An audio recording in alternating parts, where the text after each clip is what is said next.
Assalamualaikum warahmatullahi wabarakatuh.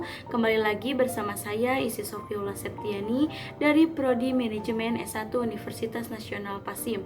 Di video kali ini saya akan menjawab soal-soal ujian akhir semester mata kuliah pemasaran.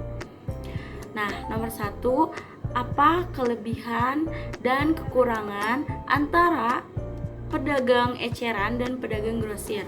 1. Kelebihan usaha eceran atau retail, modal yang diperlukan cukup kecil, namun keuntungan yang diperoleh cukup besar. Umumnya lokasi usaha retail itu strategis. Lokasinya mereka mendekatkan tempat wisata dengan tempat berkumpul konsumen seperti di dekat pemukiman, terminal, kantor, dan lain-lain. Nah, kekurangannya yaitu keahlian dalam mengelola toko retail berskala kecil kurang diperhatikan oleh peretailnya. Usaha retail berskala kecil terkadang dianggap hanyalah sebagai pendapatan tambahan atau mengisi waktu luang sehingga kurang memperhatikan pengelolaannya. Nah, ada juga kelebihan dari usaha grosir, yaitu 1. Kemampuan untuk memindahkan sejumlah besar produk dengan satu transaksi. 2. Kontrak untuk produk kadang-kadang dapat diamankan sebelum tanaman dipanen. Lalu ada diversifikasi dalam strategi pemasarannya.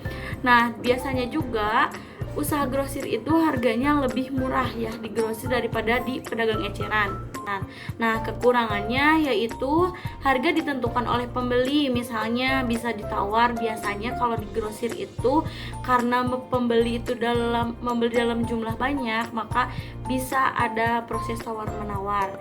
Nah, lalu ada ketat peraturan tentang menyortir kemasan dan konsisten jumlah yang diinginkan konsumen itu berbeda-beda. Nomor 2, internal control merupakan suatu proses yang dapat berfungsi secara efektif apabila didukung oleh pemimpin organisasi, manajemen, dan seluruh personil dalam organisasi tersebut. Contohnya 1. Laporan tingkat atas dari kinerja aktual.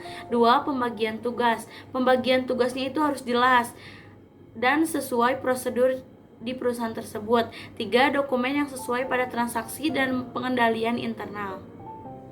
Selanjutnya nomor 3, pengendalian operasional merupakan inti dari sistem manajemen lingkungan, mencegah pencemaran dan dengan bertambah baik dari waktu ke waktu terpenuhinya komitmen kebijakan lingkungan. Lalu profitabilitas. Pengendalian ini dilakukan untuk mengukur profitabilitas aktual berdasarkan berbagai produk, kelompok pelanggan, saluran perdagangan, dan besarnya pesanan.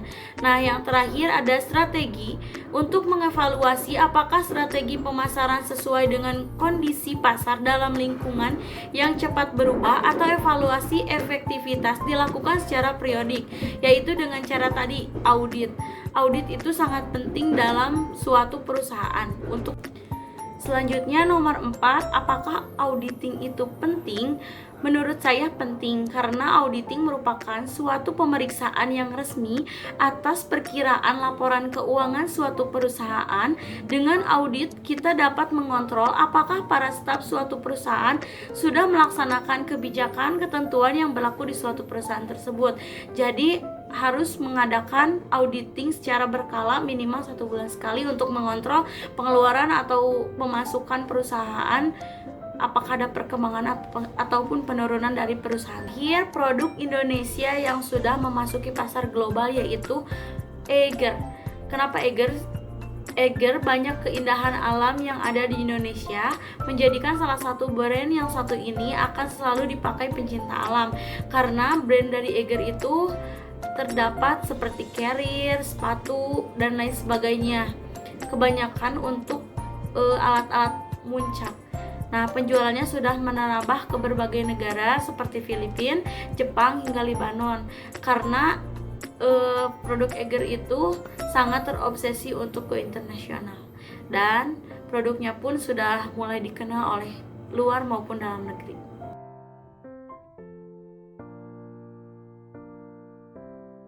Cukup sekian jawaban dari saya. Semoga hasilnya memuaskan. Wassalamualaikum warahmatullahi wabarakatuh.